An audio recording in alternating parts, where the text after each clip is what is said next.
अयोध्येच्या Shriram जन्मभूमीवर 11 kilo वजनाचा रेशमी धर्मध्वज उभारला जाणार आहे। सर्व ऋतूंमध्ये सदा फक्त हा धर्मध्वज फडकत राहील। त्यामुळे आज अयोध्येमध्ये मोठा उत्सव साजरा केला जातोय। तर राम कृष्णाच्या मूर्तीच्या प्रतिष्ठापनेनंतर 21 महिन्यानंतर या अयोध्येच्या मंदिराचं काम पूर्ण झालंय।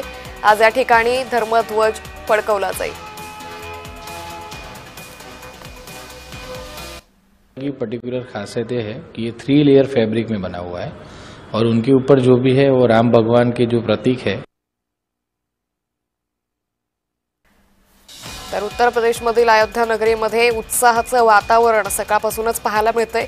इथं उभारलेल्या राम मंदिराच्या शिखरावर आज हा धर्मध्वज फडकवला जाणार आहे।